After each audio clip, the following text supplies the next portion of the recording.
राधे राधे दोस्तों। इस वीडियो में हम लोग गोवर्धन नाथ की संपूर्ण परिक्रमा जो कि 21 किलोमीटर की होती है उसके दर्शन करते हुए मानसी परिक्रमा का आनंद लेंगे। इस दौरान हम परिक्रमा में पड़ने वाले सभी प्रमुख स्थल, मंदिरों एवं कुंडों के दर्शन करते हुए उनके महत्व के बारे में भी जानेंगे। तो चलिए इस वीडियो के माध्यम से आप लोग मानसी परिक्रमा का लाभ उठाइए।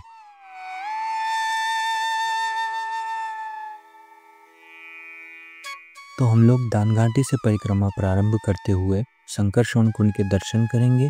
उसके पश्चात पूछरी का लौठा में हाजिरी लगवाते हुए जतिपुरा में दूध चढ़ाएंगे। फिर उद्धव कुंड में दर्शन करते हुए राधा कुंड का आचमन करेंगे। उसके बाद कुसुम सरोवर के दर्शन व मानसी गंगा के दर्शन करते हुए दानघाटी पर परिक्रमा पूर्ण करेंगे। हम लोग आ चुके हैं गोवर्धन नाथ के मंदिर दानघाटी पर। हम लोग अपनी परिक्रमा दानघाटी से प्रारंभ करेंगे। ज़्यादातर लोग अपनी परिक्रमा यहीं से प्रारंभ करते हैं। परिक्रमा का मुख्य उद्देश्य होता है कि जहाँ से परिक्रमा प्रारंभ हो वहीं पर संपूर्ण हो। हम लोग अभी दर्शन कर रहे हैं दानघाटी मंदिर पर श्री गोवर्धन नाथ के। यहाँ पर हमारे ठाकुर जी ने गोपियों से दूध, दही एवं माखन का दान लिया था, इसलिए इस स्थान को दानघाटी कहा जाता है। संपूर्ण गोवर्धन परिक्रमा 21 किलोमीटर की होती है।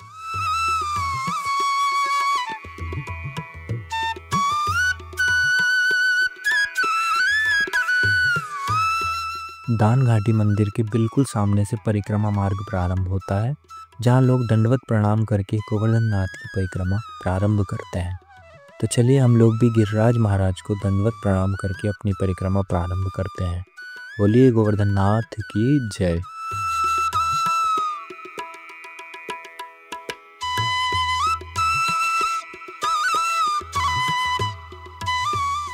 गोवर्धन नाथ की परिक्रमा मुख्यतः पैदल लगाई जाती है, किंतु अगर आप पैदल चलने में समर्थ नहीं है तो यहाँ आपको ई रिक्शा की सुविधा भी मिलती है, जिससे आप 2 से 3 घंटे में संपूर्ण परिक्रमा दर्शन करते हुए लगा सकते हैं। 300 से 400 रुपये में ई रिक्शा से आप परिक्रमा लगा सकते हैं।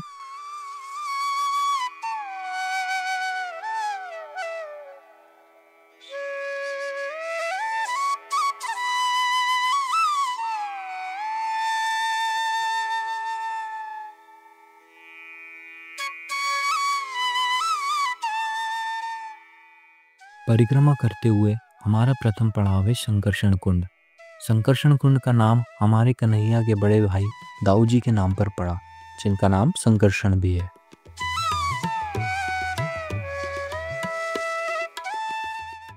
अभी हम लोग आ गए हैं संकर्षण कुंड में। अब हम आपको दर्शन कराते हैं संकर्षण कुंड के। कहते हैं जब कन्हैया ने गोवर्धन नाथ को उठाया और 7 दिन 7 रात तक वर्षा हुई तो वो जल इसी कुंड में एकत्रित हुआ। चलिए संकर्षण कुंड में दर्शन के पश्चात हम लोग अपनी परिक्रमा में आगे बढ़ते हैं।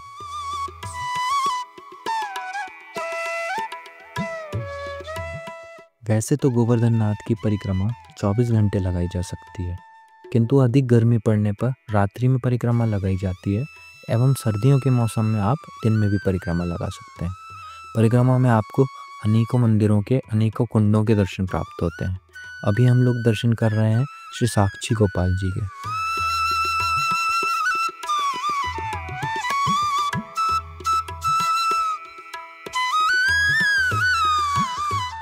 पैदल परिक्रमा के लिए यहाँ पर कच्चा रास्ता बनाया गया है, जिससे परिक्रमा के दौरान चलने में भक्तों को सुविधा हो एवं वाहनों को चलाने में समस्या ना हो।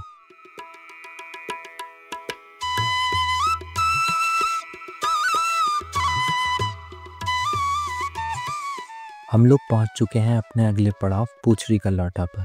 तो चलिए दर्शन करते हैं।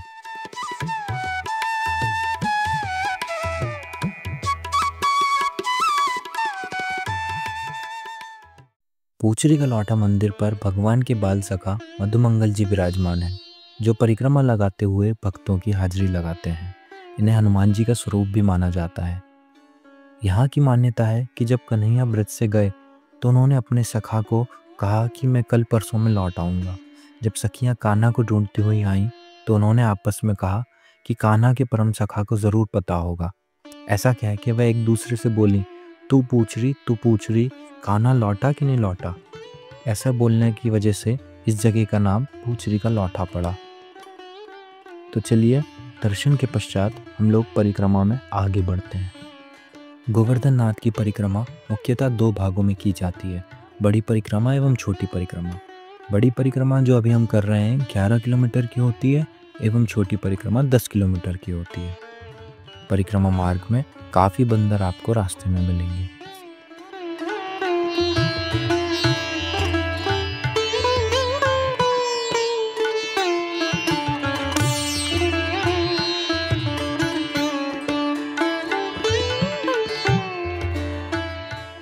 अभी हम लोग पहुंच गए हैं जतिपुरा, जहां भगवान के लिए भोग प्रसादी एवं दूध आप लोग ले सकते हैं।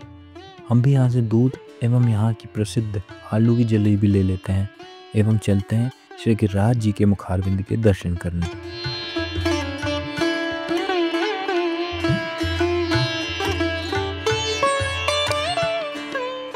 यह वही प्राचीन स्थान है जहाँ ठाकुर जी ने अपनी छोटी उंगली पर गोवर्धन पर्वत को 7 दिन व 7 रात तक उठाकर इंद्र द्वारा की गई वर्षा से ब्रजवासियों की रक्षा की थी। यहाँ पर हमारे गोवर्धन नाथ का मुख है, इसलिए इस जगह का मुखारविंद कहा जाता है। प्रातः के समय भक्त यहाँ पर दूध चढ़ा सकते हैं एवं शाम के समय यहाँ गोवर्धन नाथ का श्रृंगार होने के बाद दुग्ध नहीं चढ़ता। शाम के समय राजस्थान से श्रीनाथ जी मुखारविंद पर आते हैं। शाम के समय आप भी उनके दर्शन कर सकते हैं।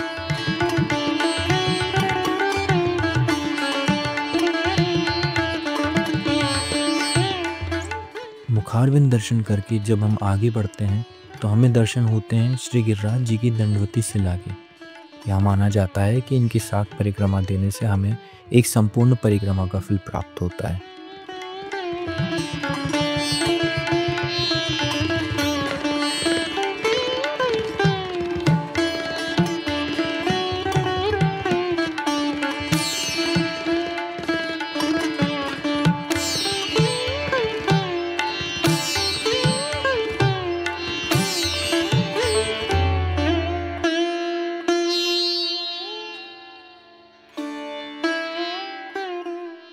चलिए हम अपनी परिक्रमा में आगे बढ़ते हैं।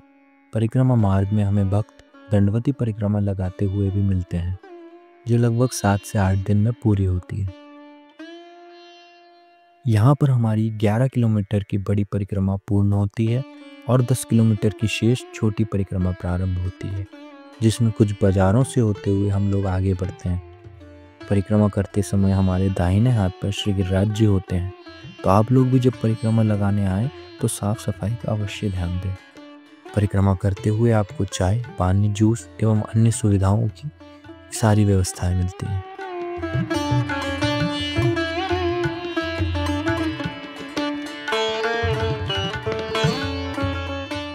अभी हम लोग आ गए हैं मंदिर श्री उद्धव बिहारी जी अर्थात उद्धव कुंड। चलिए मंदिर में दर्शन करते हैं। जब ठाकुर जी मथुरा चले गए तो उन्होंने वहां से उद्धव जी को अपने ज्ञान से गोपियों की विरह वेदना को कम करने के लिए भेजा। यहाँ पर उद्धव जी ने ठाकुर जी की 16,100 रानियों को सर्वप्रथम श्रीमद् भागवत कथा श्रवण कराई। यहाँ पर अष्टकोणीय कुंड है एवं कहते हैं कि यहाँ पर आज भी उद्धव जी विराजमान है। चलिए उद्धव कुंड में आचमन करके हम लोग परिक्रमा में आगे बढ़ते हैं। परिक्रमा में भक्तों द्वारा भोजन प्रसादी के भंडारे मिलते हैं, जो कि परिक्रमा में आए हुए भक्तों की सेवा हेतु होते हैं।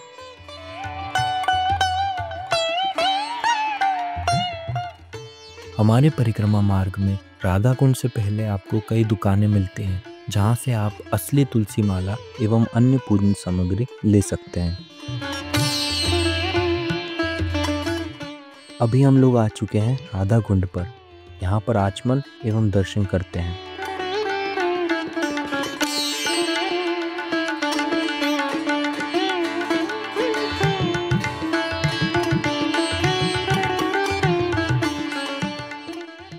राधा कुंड से लगा हुआ श्याम कुंड है। ये संगम स्थान है जहाँ बाएं ओर श्याम कुंड एवं दाएं ओर राधा कुंड है। जब मामा कंस ने अरिष्टासुर नामक राक्षस भेजा तो भगवान ने उसका वध किया। उनके सखा एवं गोपियां बोली कि तुम्हें गौ हत्या का पाप लगा है। तो भगवान ने अपनी बांसुरी से श्याम कुंड एवं राधा रानी ने अपने कंगन से राधा कुंड प्रकट किया, जिसमें स्नान करके पाप से मुक्त हुए। यहाँ स्नान करने से सारे पाप नष्ट हो जाते हैं।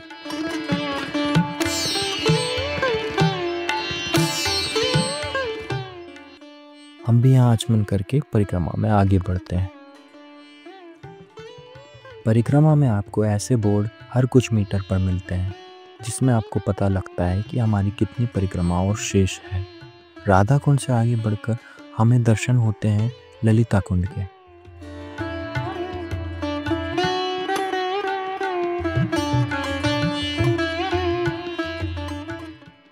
परिक्रमा में हमारा अगला पड़ाव है अत्यंत ही सुंदर कुसुम सरोवर। कहते हैं यहाँ पर राधा रानी कुसुम लेने एवं ठाकुर जी से मिलने आया करती थी, इसलिए इसका नाम कुसुम सरोवर हुआ।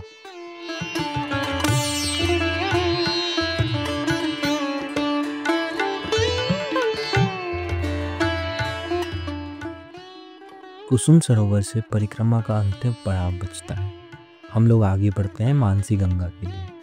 रास्ते में आपको कई मंदिरों के दर्शन भी प्राप्त होंगे।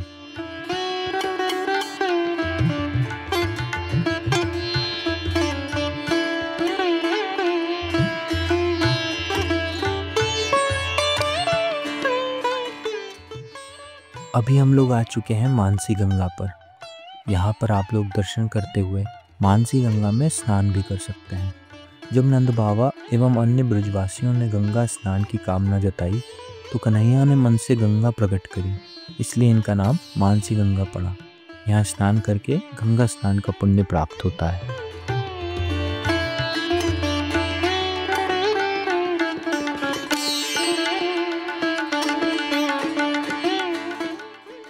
कुंड अत्यंत गहरा होने की वजह से यहाँ किनारे पर पाइप के द्वारा स्नान की व्यवस्था की गई है, जहाँ आप लोग आराम से स्नान कर सकते हैं।